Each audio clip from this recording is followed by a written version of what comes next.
the subject, the theme of this World Breathing Day is fantastic. To pause, to breathe, and to unite. And I noticed that we are always united, that we always breathe, but we notice this only when we pause. So the pause is very important. And when I thought about the subject of this World Peace Day, the World Breath Day, I remember that in my classes, sometimes people say, I feel so peaceful. There is really peace, which I can sense, the quality of peace. And this is a very, very strong sentence where I thought I might try to talk about this. And I think this is a very important subject in our time today. And for me, it's very hard to stay in the line talking about peace because there is such an attraction to talk about the contrast.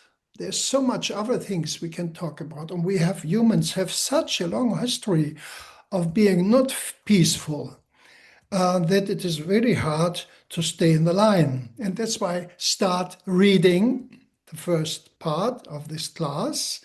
I will talk about Neil Armstrong. You know him, not Louis Armstrong, Neil Armstrong, who was the first man on the moon.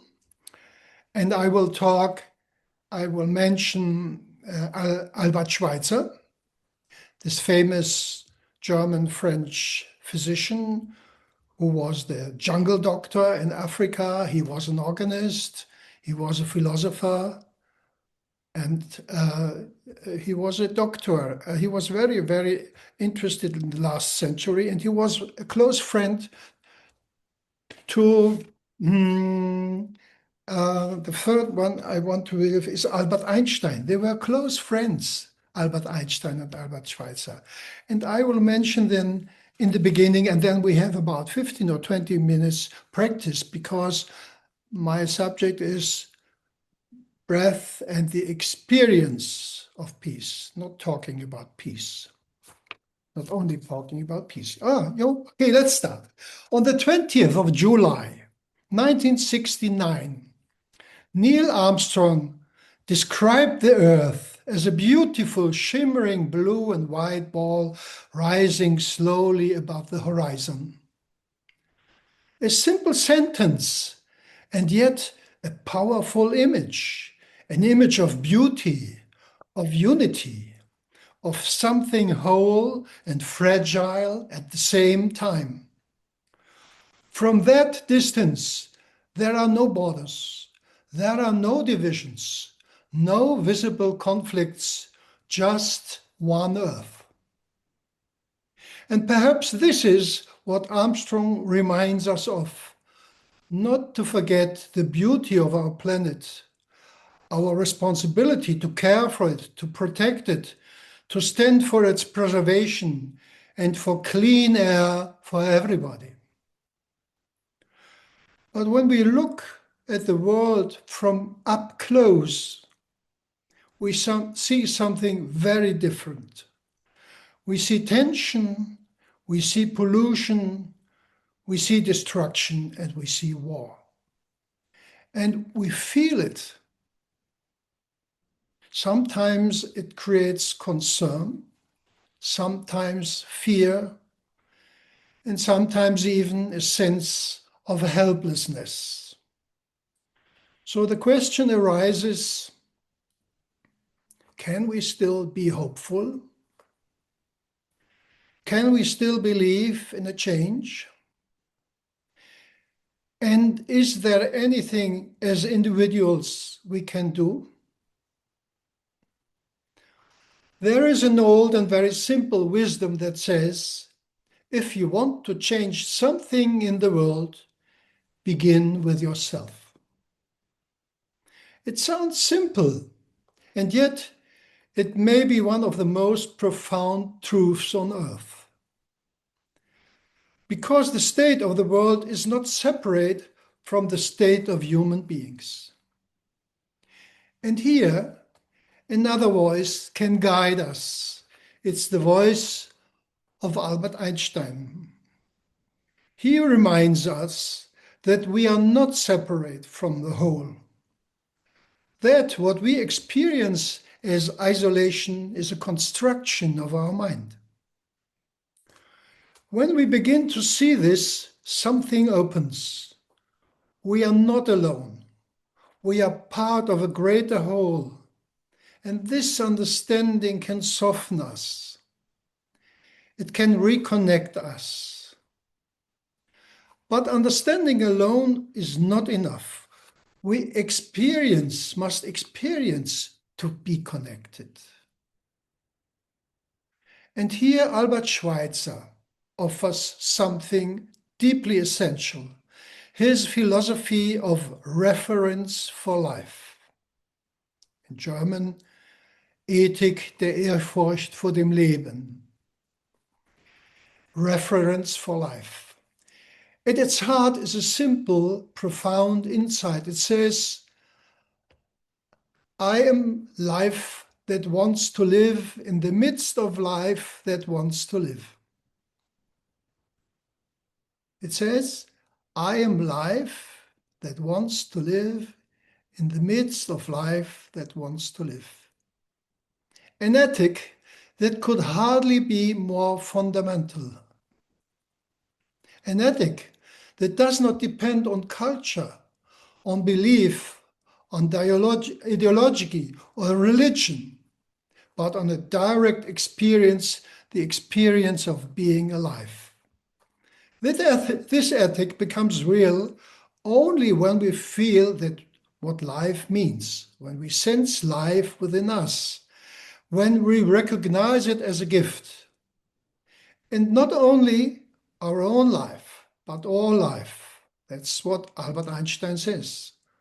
And what Albert Schweitzer says. The life of animals as well. The life of plants. The life that surrounds us everywhere. And this is, to me, where the breath becomes so important. Through the breath, life becomes something we can experience directly. The breath is always here as long as we live, quiet, constant, alive. Not as a technique, not as a concept, but as a living reality. We feel it moving us, we feel it sustaining us.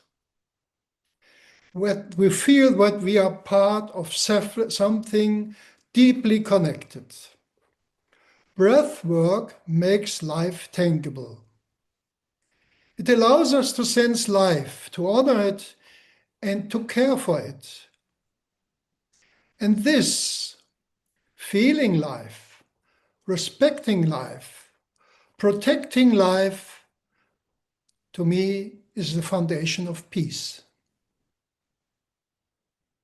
Not an abstract idea of peace, but a lived, embodied peace.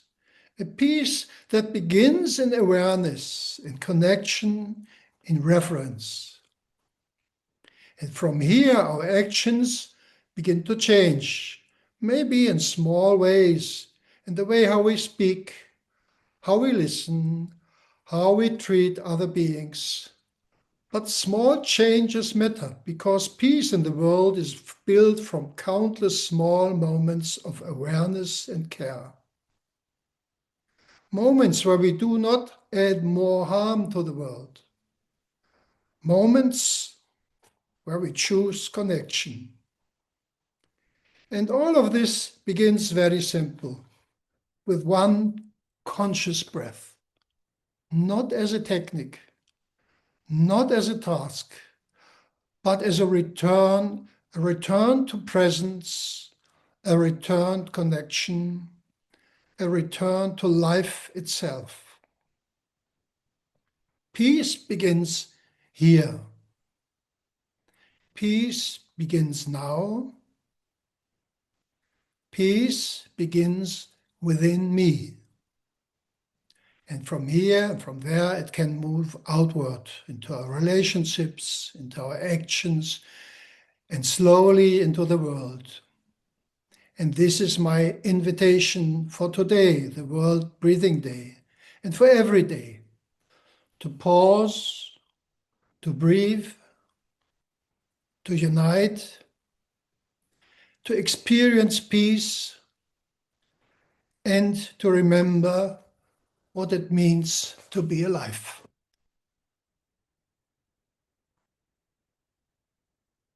So now, if you like, you're ready, I would like to give some breathwork impulses, and maybe you like to close your eyes, but because it's not important to see me, you may see me if you want, but you can also close your eyes so that the listening becomes more important. Listening gets into the ear, into your brain, into the body. It makes us softer. So please listen and sit in a comfortable way.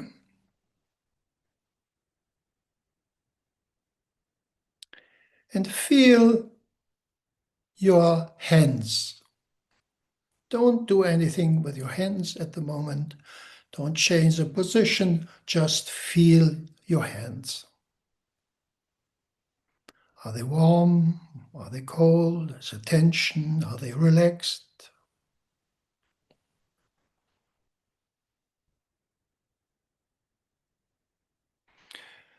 We do a lot of things with our hands, good things and also bad things. We are almost active. There are only few moments where we are not handling anything, a smartphone, a computer, a car, cooking, doing many things, always busy with our hands. What happens if you consciously let your hands come to rest, a well-deserved rest?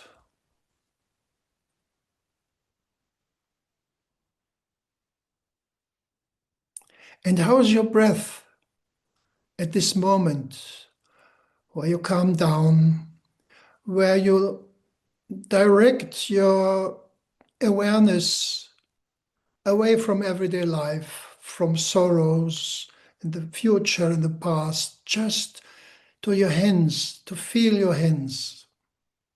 Is this a peaceful quality?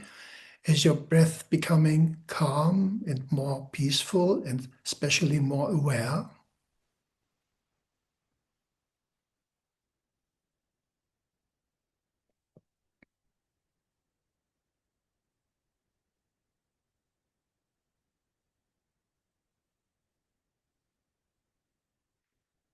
So we are sitting still, we are consciously connected with our senses, with our hands. We are pausing our activity, and there is a lot of change in our body at the moment. Vagus nerve, parasympathicus, the breath is changing, yeah, and our brain is changing. We allow our brain to calm down and direct our awareness and consciousness to something very simple. Just feel our hands and be aware of that we are breathing. Not any breathing technique, just the way we are breathing. And now, slowly bring your hands up and bring them together, not in the way as we pray in India or in Europe, just in this way, one hand around the other. It's a very gentle touch. There's a little space in between the centers of your palms, a very special place. In India, they call it in Sanskrit Tala Hridaya, which means heart, the heart of your hands. And the hearts of your both hands are looking at each other and building a space. And can you feel this space? Can you feel the touch of the hands, and can you feel the space?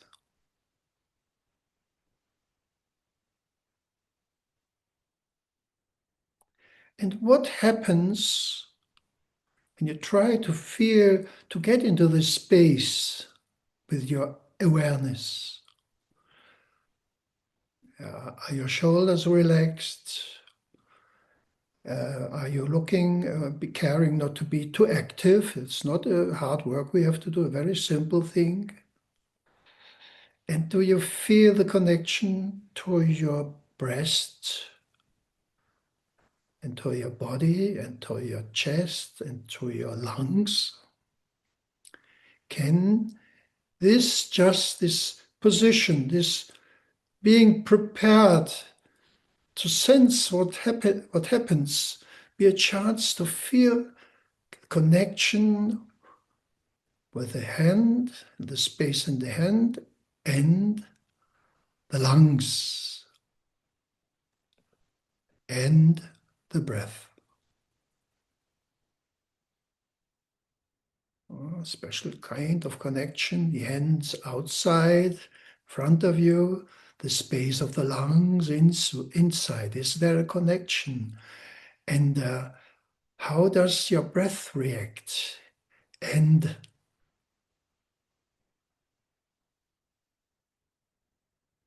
is there a connection? You cannot make it. You cannot force it. You can only be prepared to sense this connection. And what happens if this comes together? Is there a quality of composure, a quality of peace? And then with very small movement, let your hands go a few millimeters to the left side, very slowly. Breathe just as the breath wants to come and go. Bring your hands to the right side, very slowly. From left to right. So this is a movement, but a movement which is designed for you to feel your breath. It's not mainly about the movement, but it's about the connection of this movement with what you feel in your lungs and your breath. Is there something which belongs together? And then you can move your hands a few millimeters up or down,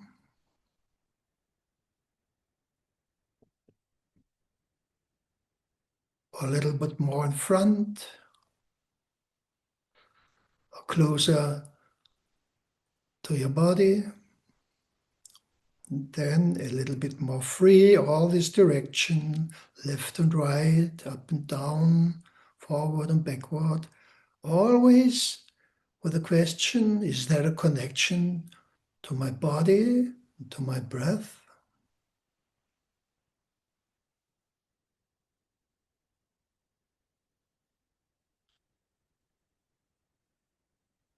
And sometimes it's very fast that you feel this connection, and sometimes it takes a little time, and sometimes it doesn't work. No matter. John, slowly, yeah, the hands stay in one position in front of your body. Now we change the roles. Now not the hands are moving. Now the breasts or the chest is moving. Start in your body a little movement and let it go to your hands. Just start in the lungs in your body, and let it flow to the space in between your hands.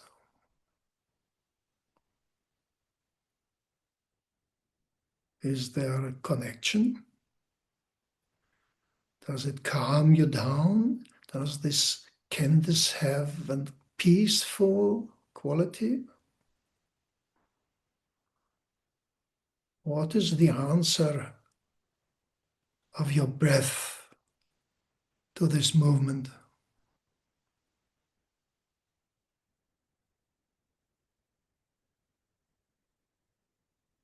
And now, very slowly, let the hands go apart to one side and to the other side, very slowly, centimeter and centimeter. They separate from each other, and there's a space in between your hands. And the centers of your palms, which in India they call the hearts of your palms, they look at each other like torches. And with these torches, you can turn your hands into the space in front of you. What happens with your breath when your torch hands, your heart hands, open to the space in front of you?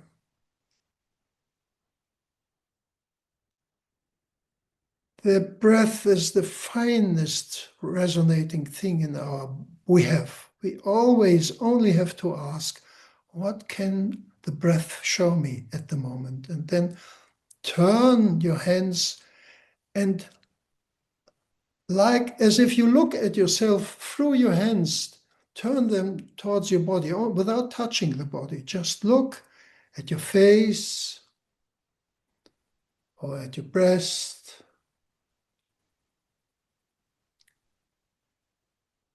with your hands. And then a little bit more freely, what does the right hand want to do? Where does it turn? The left hand, give the movement free and feel your movement in the space outside of the body and feel what's happening inside your body. What is the relation, the connection between outside and inside? And here again, the breath will give you very important informations. You only can feel inside when when you're connected with the breath.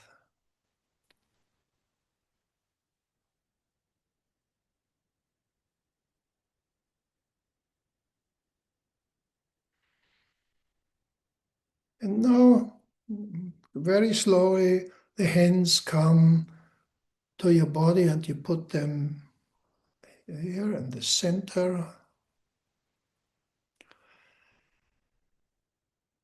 Now, you are in a very special way, connected, not only with your body, with yourself. And this putting the hands together or putting the hands on the body, self-touch, is a quality of composure. We are gathering everything, our awareness, our consciousness, to ourself. And what can we feel? We can feel warmth. We can feel movement. We can feel the touch. And we can feel the breath up and down and in and out without any technique, without any force, just breath like it is. And feeling this breath, this gentle flow coming and going in a very deep sense. Let's feel us that we are alive.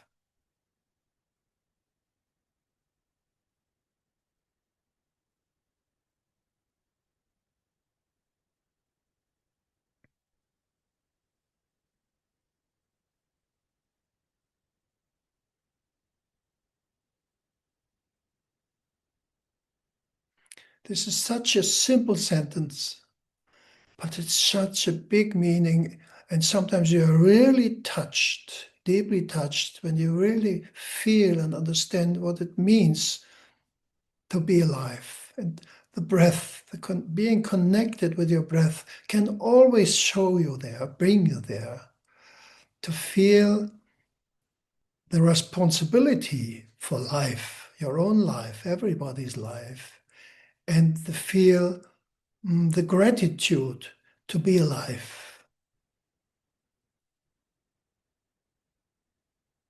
And so,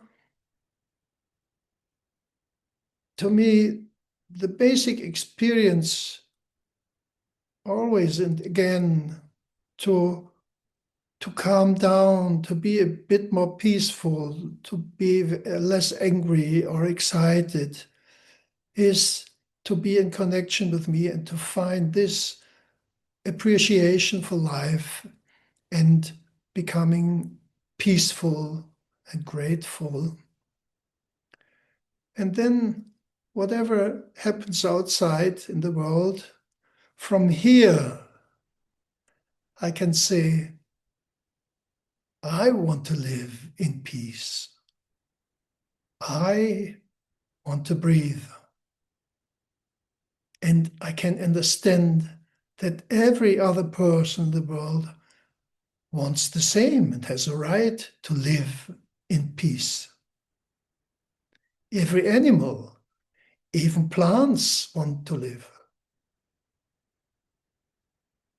We are all breathing creatures. We are united in the breath and in peace.